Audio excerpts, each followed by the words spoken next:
l'oubli. Le temple est en ruine au haut du promontoire, et la mort a mêlé dans ce fauve terrain les déesses de marbre et les héros d'airain. Dans l'herbe solitaire ensevelit la gloire. Seul, parfois, un bouvier menant ses buffles boire, de sa conque soupire un antique refrain, emplissant le ciel calme et l'horizon marin. Sur l'azur infini dresse sa forme noire. La terre maternelle est douce aux anciens dieux, faite à chaque printemps, vainement éloquente, au chapiteau brisé verdir une autre acanthe. Mais l'homme indifférent au rêve des aïeux écoute sans frémir, du fond des nuits sereines, la mer qui se lamente en pleurant les sirènes.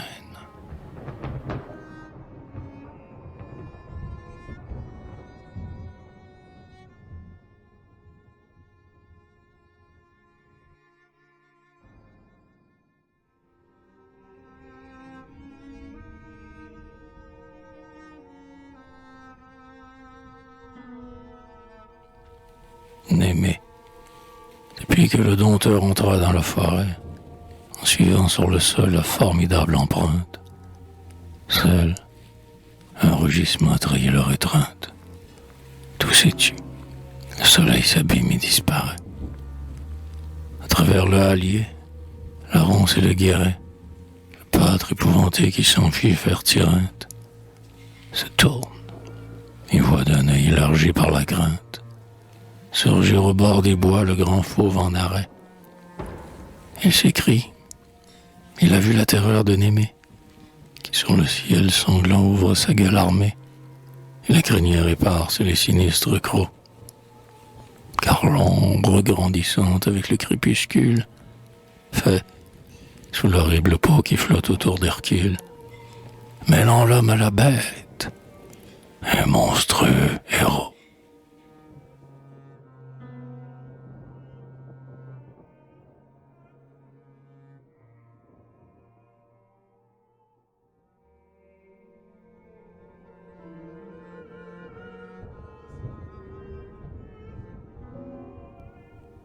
Steinfall est partout devant lui, par milliers, les oiseaux, de la berge changeuse, le héros des vals, s'envolait, ainsi qu'une brusque rafale, sur le lugubre lac dont clopotaient les eaux. D'autres, d'un vol plus bas croisant leur noir réseau, frôlaient le front baisé par les lèvres d'omphale, quand, ajustant au nerf la flèche triomphale, l'archer superbe fit un pas dans les roseaux. Et dès lors, du nuage effarouché qu'il crible, avec des cris stridents plus d'une pluie horrible, que l'éclair meurtrier rayait de traits de feu. Enfin, le soleil y vit, à travers ses nuées, où son arc avait fait d'éclatantes trouées, Hercule tout sanglant sourire au grand ciel bleu.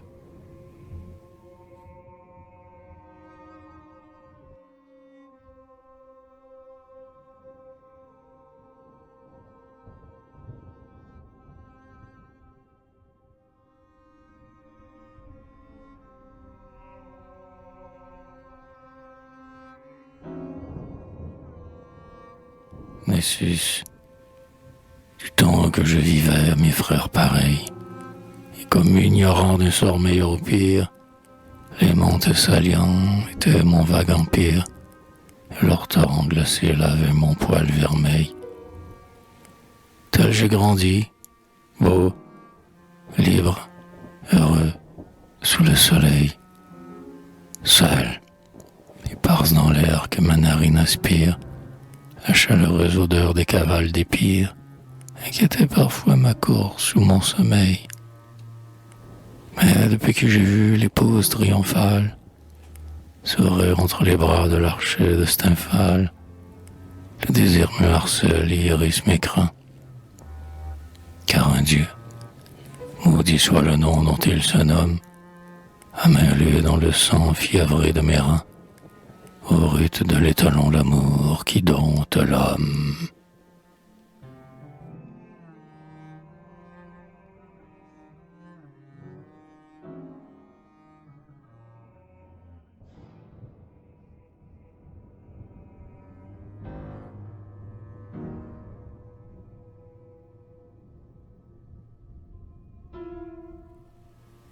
La Centauresse, jadis, à travers bois, rocs, torrents et vallons, errait le fier troupeau des centaures sans nombre.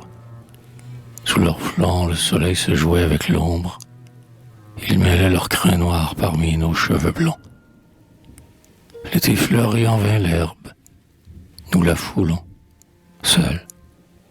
L'entrée désert que la broussaille encombre. Et parfois je me prends, dans la nuit chaude et sombre, à frémir à l'appel lointain des étalons. Car la race de jour en jour diminuée, des fils prodigieux qu'engendra la nuée, tout délaisse et poursuit la femme éperdument. C'est que leur amour même ou brut nous ravale, le cri qu'ils nous arrachent est un hennissement, et leur désir en nous n'étreint que la cavale.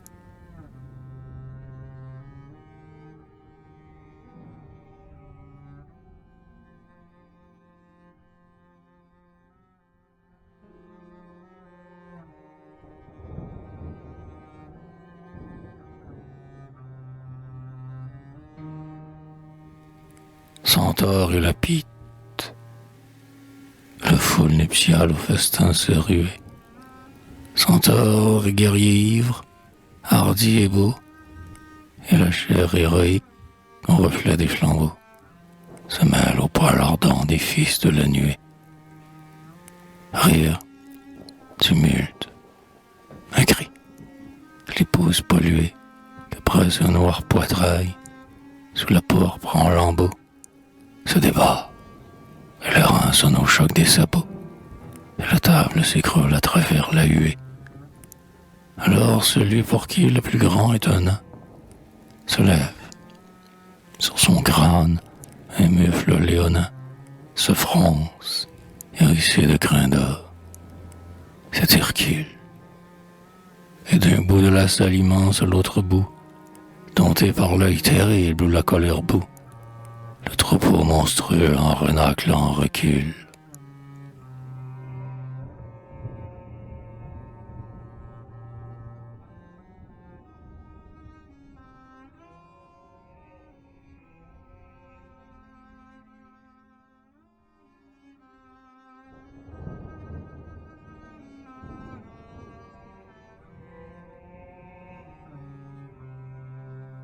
Fuite de centaure. Il fuit, ivre de meurtre et de rébellion, vers le mont escarpé qui garde leur retraite. La peur les précipite, ils sentent la mort prête, et flairent dans la nuit une odeur de lion. Ils franchissent, foulant l'hydre et le stélion, ravin, torrent, hallier, sans que rien les arrête. Déjà, sur le ciel, se dresse au loin la crête de l'Ossa, de l'Olympe ou du noir Pélion.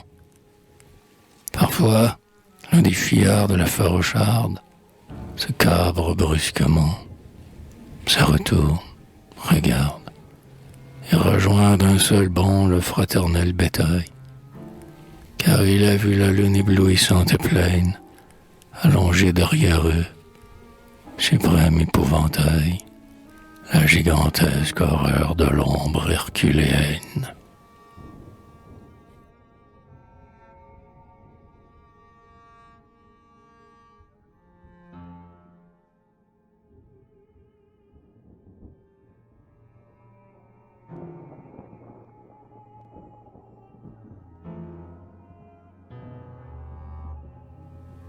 La naissance d'Aphroditê.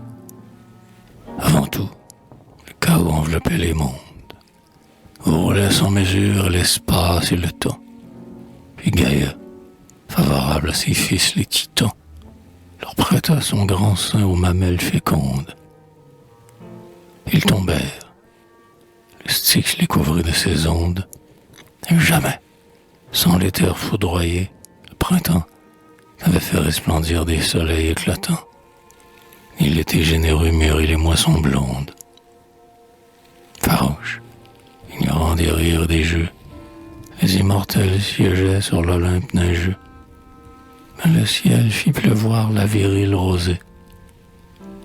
L'océan s'entr'ouvrit, et dans sa nudité, radieuse, émergeant de l'écume embrasée, dans le sang d'Ouranos fleurit Aphrodite.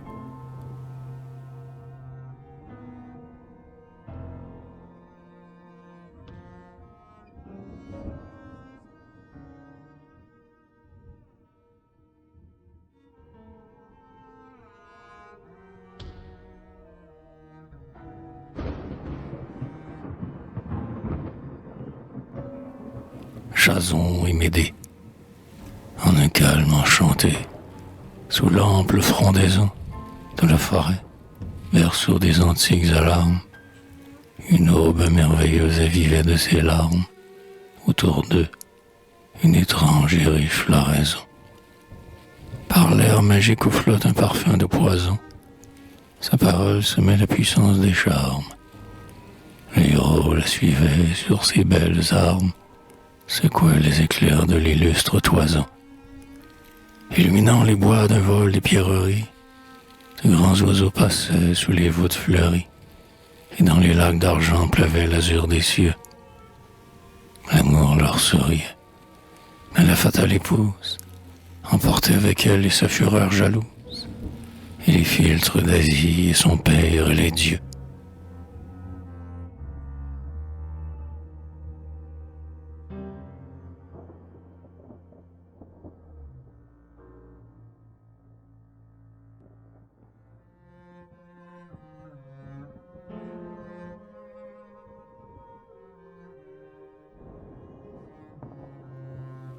Artémis, l'âgre senteur des bois montant de toutes parts, chasseresse, à gonfler ta narine élargie, et, dans ta virginale et virile énergie, rejetant tes cheveux en arrière, tu pars, et du rugissement des rauques léopards, jusqu'à la nuit tu fais retentir Ortygie, et bondis à travers la haletante orgie, des grands chiens éventrés sur l'herbe rouge épars.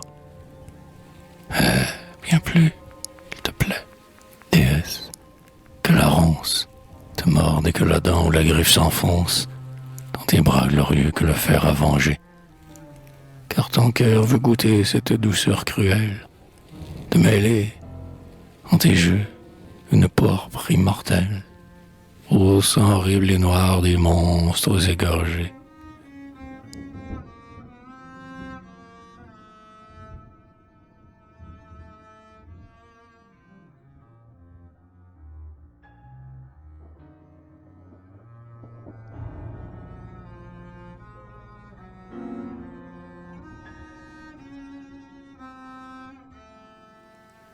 La chasse, le quadrige, au galop de ses étalons blancs, monte au fait du ciel, et les chaudes haleines ont fait onduler l'or bariolé des plaines. La terre sent la flamme immense ardre ses flancs. La forêt masse en vain ses feuillages plus lents. Le soleil, à travers les cimes incertaines, et l'ombre rit le timbre argentin des fontaines, se glisse, darde et lui en jeu étincelant. C'est l'heure flamboyante où, par la ronce et l'herbe, bondissant au milieu des molosses, superbe, dans les clameurs de mort, le sang et les abois, faisant voler les traits de la corde tendue, les cheveux dénoués, haletante, éperdue, invincible, Artémis épouvante les bois.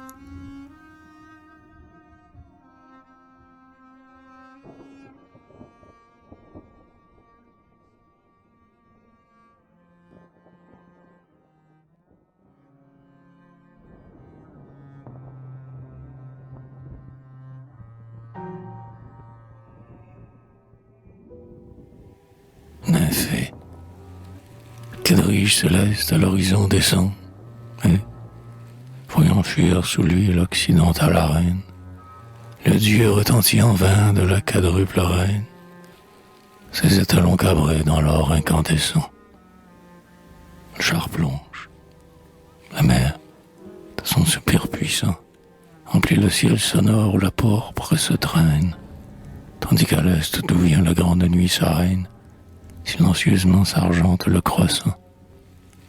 Voici l'heure où la nymphe, au bord des sources fraîches, jette l'arc détendu près du carquois sans flèche. Tout se tait. Seul, un cerf brame au loin vers les eaux. La lune tiède luit sur la nocturne danse, et pend, ralentissant, pressant la cadence, rit de voir son haleine animer les roseaux.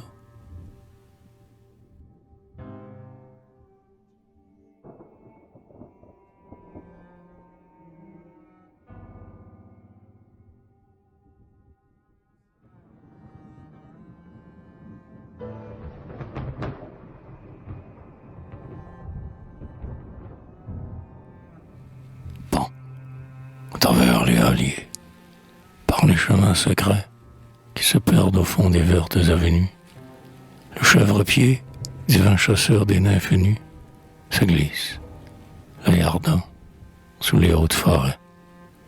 Il est doux d'écouter les soupirs, les bruits frais qui montent à midi des sources inconnues, quand le soleil, vainqueur étincelant des nues, dans la mouvante nuit darde l'or de ses traits. Une nymphe s'égare et s'arrête. Elle écoute les larmes du matin qui pleuvent goutte à goutte sur la mousse. L'ivresse emplit son jeune cœur. Mais d'un seul bond, le dieu du noir taillit ses lances, la saisit, frappe l'air de son rire moqueur, disparaît, et les bois retombent au silence.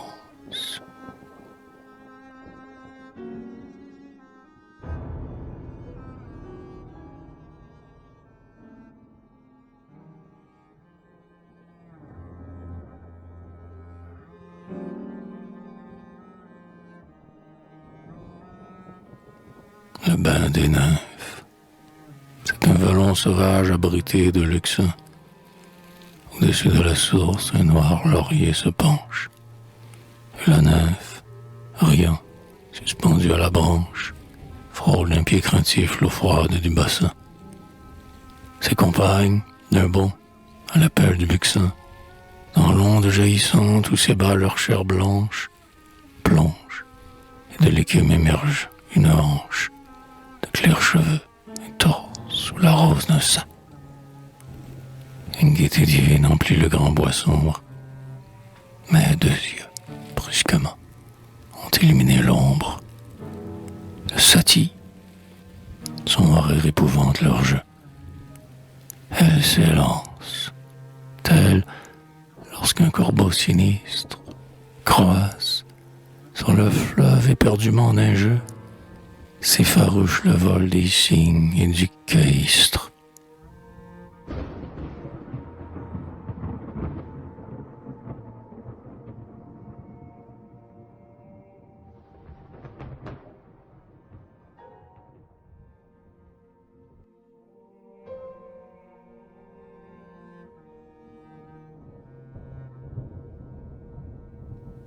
Le vase, l'ivoire est ciselé d'une main fine et telle que l'on voit les forêts décolchées des jasons et mêlées aux grands yeux magiques.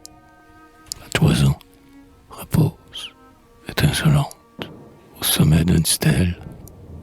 Auprès d'eux est couché le Nil, source immortelle, les fleuves et, plus loin, ivres du doux poison, les bacchantes d'un pampre à l'ample frondaison, en guirlande le joug des taureaux qu'on dételle.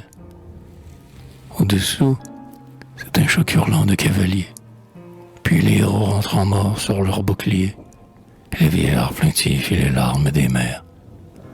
Enfin, en forme dense arrondissant leurs flancs, et posant deux bords leurs seins fermes et blancs, dans le vase s'enfonce abreuve des chimères.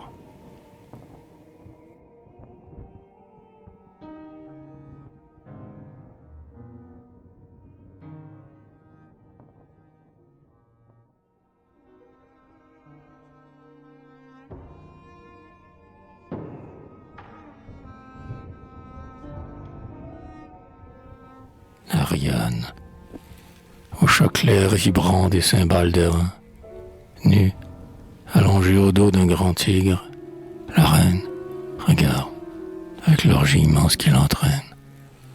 Iacos s'avançait sur le sable marin. Et le monstre royal, ployant son large rein, sous le poids doré foule la blonde arène, et, frôlé par la main d'oupant l'errante reine, en rugissant d'amour mord les fleurs de son frein, laissant sa chevelure à son flanc qui se cambre. Parmi les noirs raisins roulés ses grappes d'ambre, l'épouse n'entend pas le sourd rugissement. Sa bouche éperdue, ivre enfin d'ambroisie, oubliant ses longs cris vers l'infidèle amant, rite au baiser prochain du dompteur de l'Asie.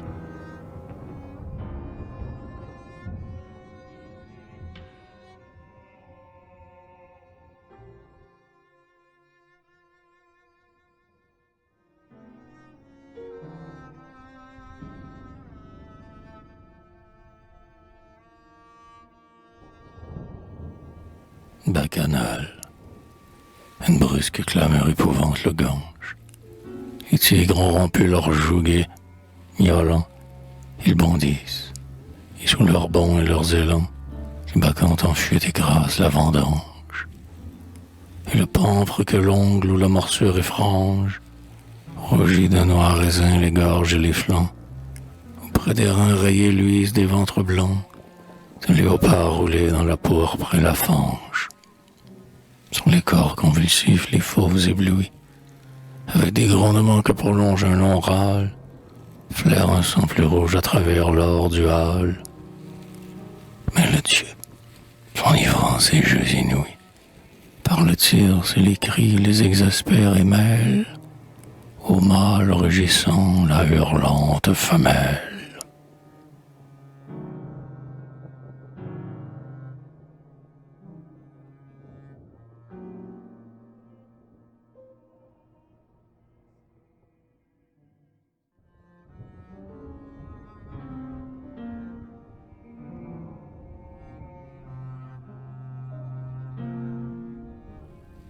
Le réveil d'un dieu.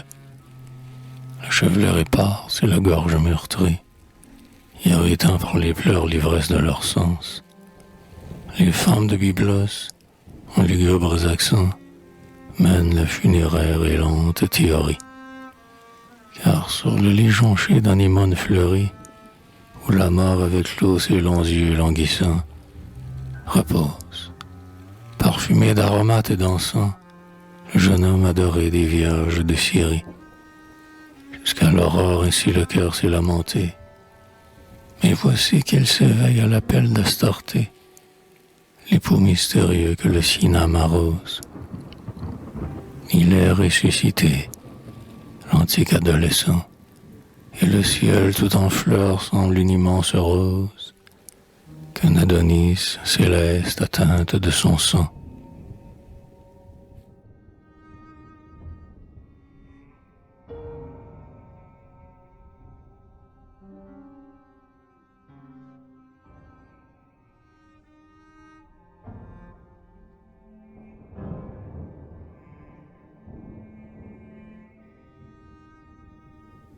La magicienne, en tout lieu, même au pied des autels que j'embrasse, je la vois qui m'appelle et m'ouvre ses bras blancs.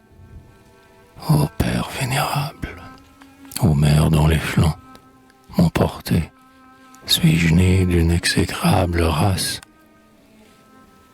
Le molpide vengeur n'a point dans sa mautrace secoué vers le seuil les longs manteaux sanglants. Et malgré moi, je fuis, le cœur là, les pieds lents. J'entends les chiens sacrés qui hurlent sur ma trace. Partout je sens, j'aspire à moi-même, ô Dieu, les noirs enchantements et les sinistres charmes dont m'enveloppe encore la colère des dieux. Car les grands dieux ont fait d'irrésistibles armes de sa bouche enivrante et de ses sombres yeux, pour armer contre moi ses baisers et ses larmes.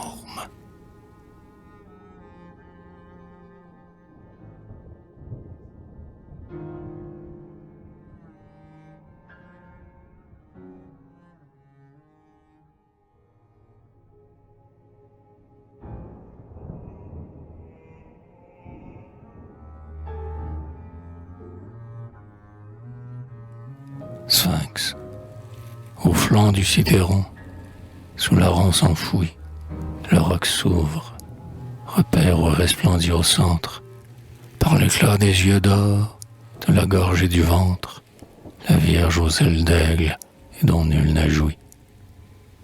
Et l'homme s'arrêta sur le seuil, ébloui. Quelle est l'ombre qui rend plus sombre encore mon antre? L'amour? Es-tu le Dieu? Je suis le héros. Entre. Mais tu cherches la mort. L'oses-tu braver? Ouais. Mais l'air au fond dont t'as la chimère farouche, n'approche pas. Ma lèvre fait frémir ta bouche. Viens donc. Entre mes bras, tes os vont se briser. Mes ongles dans ta chair, qu'importe le supplice. Si j'ai conquis la gloire et ravi le baiser, tu triomphes en vain, car tu meurs.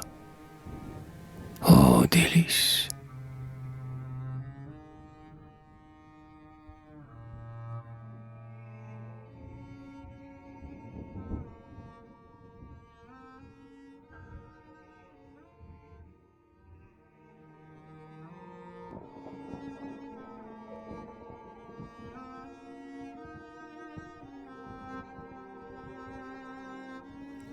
Marsyas, les pins du bois natal que charmait ton haleine n'ont pas brûlé ta chair, ô malheureux. Tes os sont dissous et ton sang s'écoule avec les eaux que les mondes frigés penchent vers la plaine. Le jaloux Citharède, orgueil du ciel hélène, de son plectre de fer a brisé tes roseaux, qui, dont les lions enseignaient les oiseaux. Il ne reste plus rien du chanteur de Célène, rien qu'un lambeau sanglant qui flotte au tronc de l'if, auquel on l'alliait pour l'écorcher tout vif. Oh Dieu cruel, ô cri, voix lamentable et tendre. Non, vous n'entendrez plus, sous un doigt trop savant, la flûte soupirer aux rives du méandre, car la peau du satyre est le jouet du vent.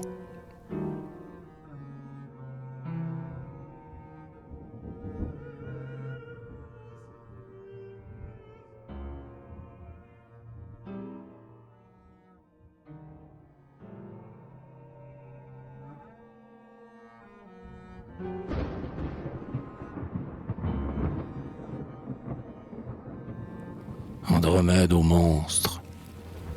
La Vierge s'est fait haine, hélas, encore vivante, liée, échevelée, au roc des noirs îlots, se lamente en tordant avec de vains sanglots, sa chair royale où court un frisson d'épouvante. L'océan monstrueux que la tempête évente, crache à ses pieds glacés l'âcre bave des flots, et partout elle voit, à travers ses cils clos, bâiller la gueule glauque, innombrable et mouvante. Tel qu'un éclat de foudre en un ciel sans éclair, tout à coup, retentit un hennissement clair. Ses yeux s'ouvrent, l'horreur les emplit, et l'extase. Car elle a vu, d'un vol vertigineux et sûr, se cabrant sous le poids du fils de Zeus, Pégase, allongé sur la mer sa grande ombre d'azur.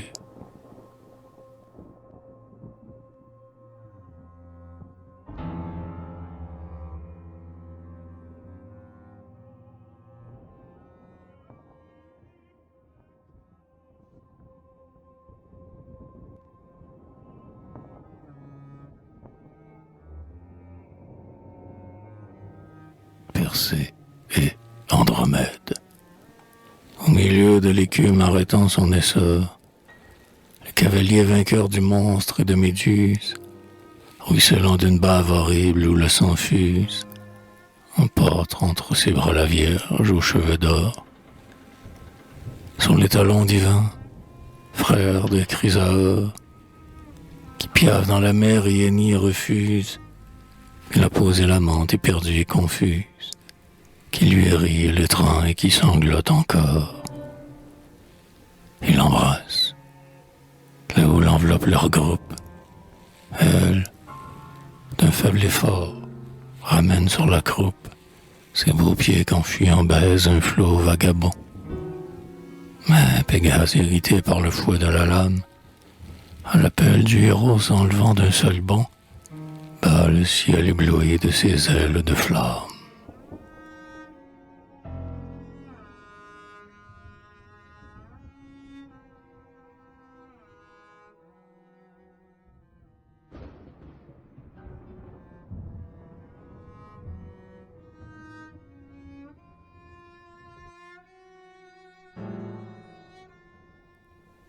Le ravissement d'Andromède. D'un vol silencieux, le grand cheval ailé, soufflant de ses naseaux élargis l'air qui fume, les emporte avec un frémissement de plumes, à travers la nuit bleue et l'éther étoilé. Ils vont, l'Afrique plonge au gouffre flagellé, puis l'Asie, un désert, le Liban ceint de brume, et voici qu'apparaît, toute blanche d'écume, la mer mystérieuse au vent sombre et ailé. Et le vent gonfle ainsi que deux immenses voiles, les ailes qui, volant d'étoile en étoile, aux amants enlacés font un tiède berceau, tandis que, l'œil au ciel où palpite leur ombre, ils voient, irradiant du bélier au verseau, leur constellation poindre dans l'azur sombre.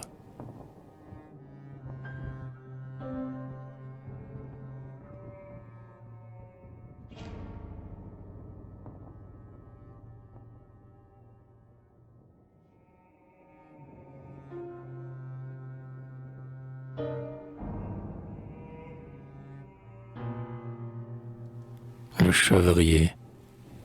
Ô berger, ne suis pas dans cet âpre ravin les bons capricieux de ce bouquin docile, aux pentes du ménage, où l'été nous exile, la nuit monte trop vite et ton espoir est vain. Restons ici, veux-tu, près des figues, du vin. Nous attendrons le jour en ce sauvage asile. Et par le bas, les dieux sont partout, hommes asile. Et Kat nous regarde avec son œil divin. Ce trou d'ombre là-bas, elle entre ou se retire. Le démon familier des hauts lieux, le satyre. Peut-être il sortira, si nous ne l'effrayons. Entends-tu le pipeau qui chante sur ses lèvres? C'est lui. Sa double corne accroche les rayons. Et voilà, au clair de lune, il fait danser mes chèvres.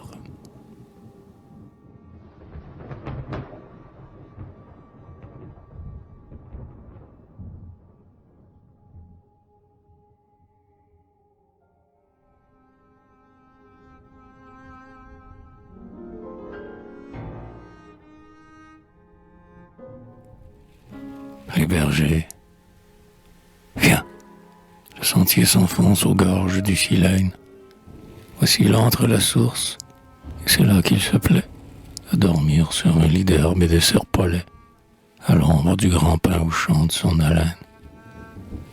Attache à ce vieux tronc moussu la brebis pleine. Sais-tu qu'avant 1 mois, avec son agnelet, elle lui donnera des fromages, du lait? Les nains fileront un manteau de salaine.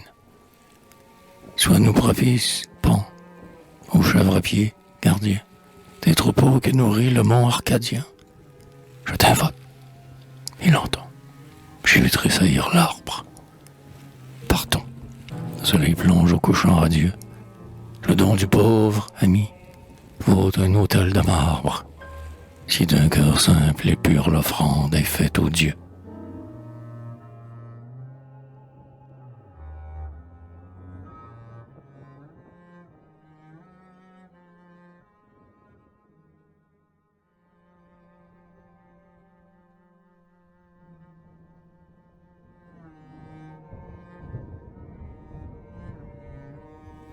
Épigramme votive, heureux d'Arès, à la belliqueuse discorde, aide-moi, Je suis vieux, à suspendre au pilier, mes glaives ébréchés, mon lourd bouclier, et ce casque rompu qu'un crin sanglant déborde.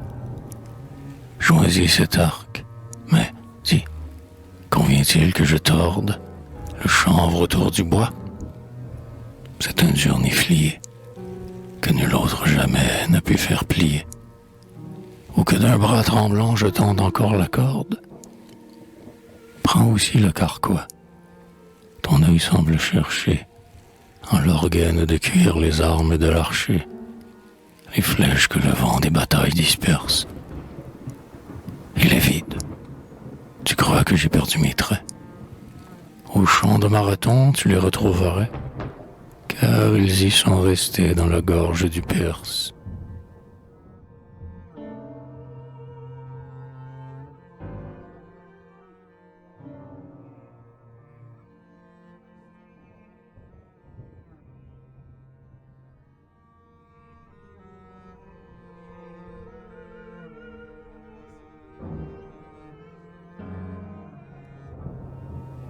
Épigramme funéraire. Ici gît, étranger, la verte sauterelle, que durant 2 saisons nourrit la jeune ailée, et dont l'aile vibrant sous le pied dentelé bruissait dans le pain, le citise ou l'érel. Elle s'est tue, hélas, la lyre naturelle, la muse des guérets, des sillons et du blé, de peur que son léger sommeil ne soit troublé. Ah, passe vite, ami, ne pèse point sur elle. C'est là, blanche, au milieu d'une touffe de thym, sa pierre funéraire est franchement posée. Que d'hommes n'ont pas eu ce suprême destin. Des larmes d'un enfant sa tombe est arrosée, et l'aurore pieuse y fait chaque matin une libation de gouttes de rosée.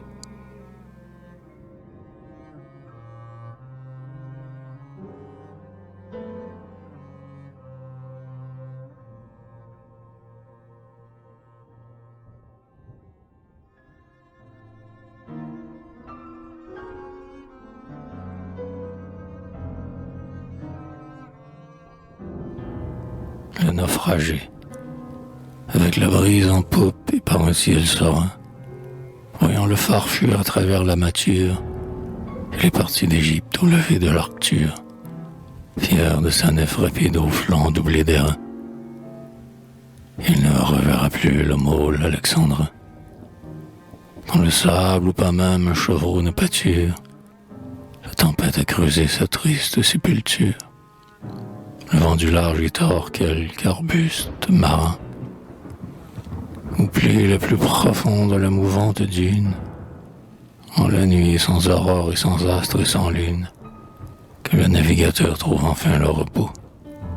Ô terre, ô mer, pitié pour son ombre anxieuse, et sur la rive haleine où sont venus ses eaux, soyez lui, toi, légère, et toi, silencieuse.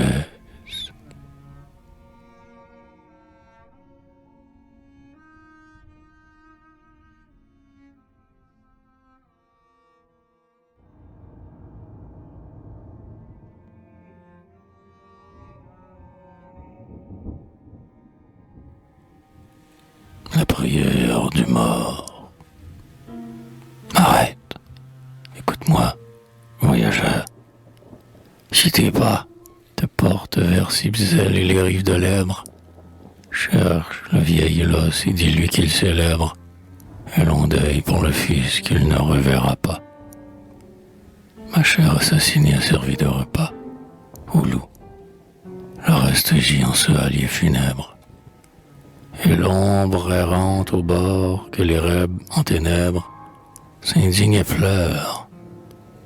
Nul n'a vengé mon trépas. Pars donc, et si jamais, à l'heure où le jour tombe, tu rencontres au pied d'un tertre ou d'une tombe une femme au front blanc que voile un noir lambeau, approche-toi, ne crains ni l'ennui ni les charmes. C'est ma mère, étranger, qui sur un vain tombeau, embrasse une urne vide et l'emplit de ses larmes.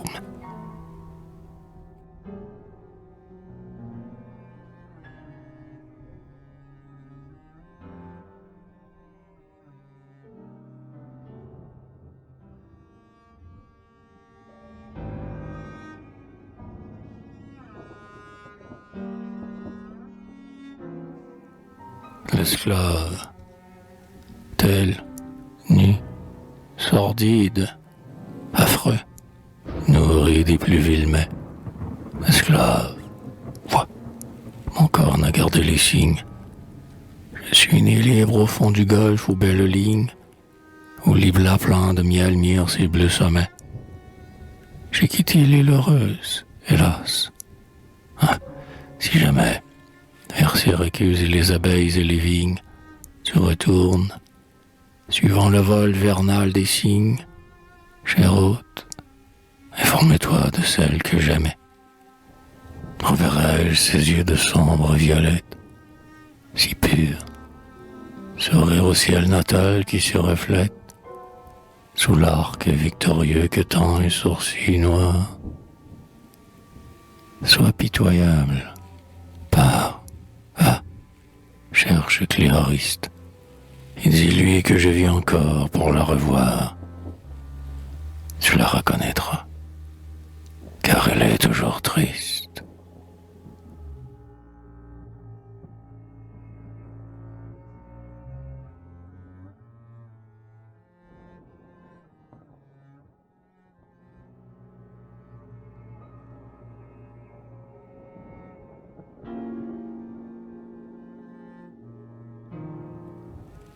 Le laboureur, laissez-moi la charrue, un joug, les seclusions, l'herse, l'aiguillon et la faux acérée, qui fauchait en un jour les épis du néré, et la fourche qui tend la gerbe aux paysans. Ces outils familiers, aujourd'hui trop pesants, le vieux parmi les vous à l'immortellerie, par qui le germe éclot sous la terre sacrée. Pour lui, sa tâche est faite. Il a 80 ans, près d'un siècle, au soleil, sans en être plus riche. Il a poussé le coutre au travers de la friche, ayant vécu sans joie, il vieillit sans remords. Mais il a l'air d'avoir tant peiné sur la glèbe, et songe que peut-être il faudra, chez les morts, labourer des champs d'ombre arrosés par les rêves.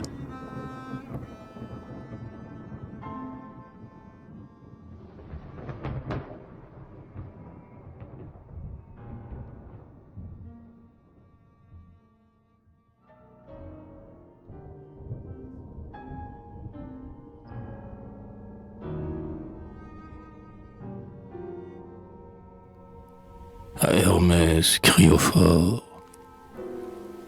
pour que le compagnon des naïades se plaise à rendre la brebis agréable au bélier, et qu'il veuille par lui sans fin multiplier leur entrepôt qui broute aux berges du Galèse.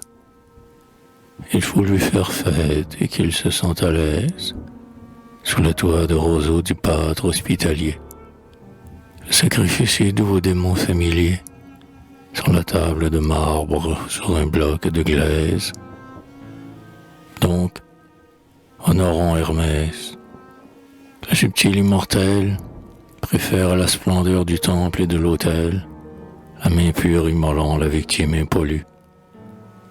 Ami, dressons un tertre aux bornes de ton pré, et qu'un vieux bouc, du sang de sa gorge velue, fasse l'argile noire et le gazon pourpré.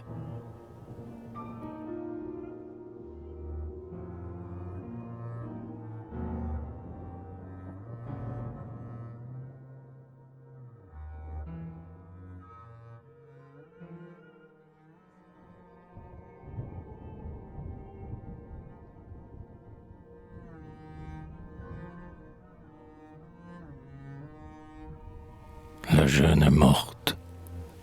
Qui que tu sois, vivant, passe vite parmi l'herbe du tertre où gît ma cendre inconsolée, de foule point les fleurs de l'humble mausolée, d'où j'écoute tremper le lierre et la fourmi.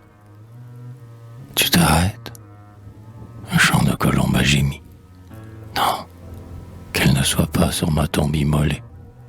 Si tu veux m'être cher, donne-lui la volée. La vie est si douce, hein? Laisse-la vivre, ami. Le sais-tu? Sous le myrte enguirlandant la porte, et posée vierge, au seuil nuptial, je suis morte, si proche et déjà loin de celui que j'aimais.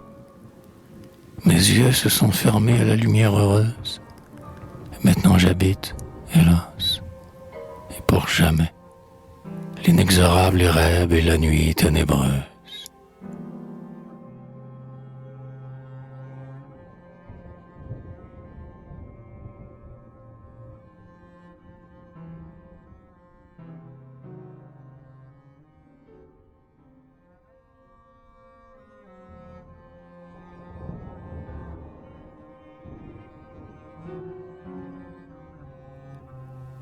Ardila, passant, son arbre couvre Ania Ardila, du sang de Ganymède et d'Aphrodite née.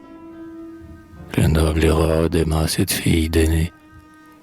Heureuse, jeune et belle, elle est morte, plein là, car l'ombre dans le corps du Lucieux Gila, chez le prince infernal de l'île fortunée, compte les jours, les mois et la si longue année, et puis que loin des siens la parque l'exila. Hanté du souvenir de sa forme charmante, l'époux désespéré se lamente et tourmente, la pourpre sans sommeil du lit d'ivoire et d'or. Il tarde, il ne vient pas, et l'âme de l'amante, anxieuse, espérant qu'il vienne, vole encore, autour du sceptre noir que lève Adamante.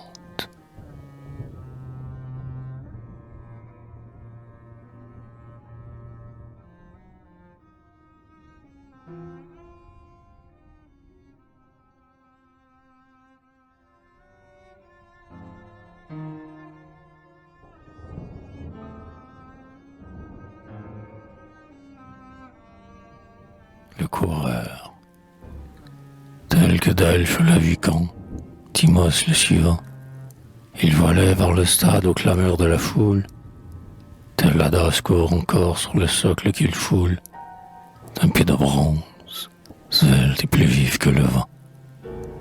Le bras tendu, l'œil fixe et le torse en avant, une sueur de rein à son front perle et coule. On dirait que l'athlète a jailli hors du moule, tandis que le sculpteur le fondait, tout vivant. Il palpite, il frémit d'espérance et de fièvre, son flanc halète, l'air qu'il fend manque à sa lèvre, et l'effort fait saillir ses muscles de métal. L'irrésistible élan de la course l'entraîne, et passant par-dessus son propre piédestal, vers la palme et le but, il va fuir dans l'arène.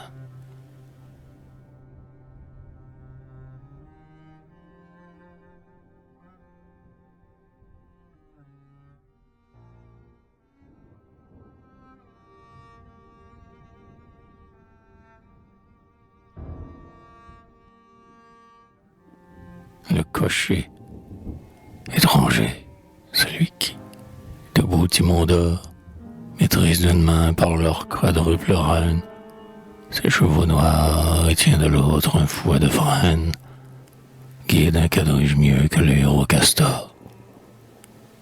Issu d'un père illustre et plus illustre encore, mais vers la borne rouge où la course l'entraîne, il part, semant déjà ses rivaux sur l'arène. Le Libyen Ardichère à l'autocrator, dans le sur qui éblouit, vers le but et la palme, cette fois, triomphateur vertigineux et calme, il a tourné. Salut, fils de Calchas le bleu. Et tu vas voir, si l'œil d'un mortel peut suffire à cette apothéose où fuit un char de feu, la victoire volée pour rejoindre Porphyre.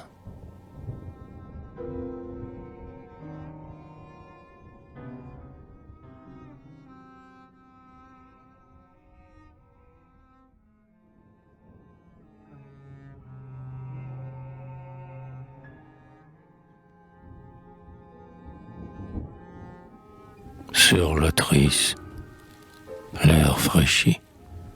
Le soleil plonge au ciel radieux. Le bétail ne craint plus le thon ni le bupreste. Aux pentes de l'Otris, l'ombre est plus longue. Reste, reste avec moi, cher hôte envoyé par les dieux. Tandis que tu boiras un lait fumant, tes yeux contempleront du seuil de ma cabane agreste les cimes de l'Olympe aux neiges du Tynfreste, la riche Thessalie, les monts glorieux. Vois la mer et le Béret, rouge au crépuscule, le Calydrome sombre et l'État dont Hercule fit son bûcher suprême et son premier autel. Et là-bas, à travers la lumineuse gaze, le Parnasse s'ouvre, le soir, là d'un vol immortel, se pose et d'où s'envole à l'aurore Pégase.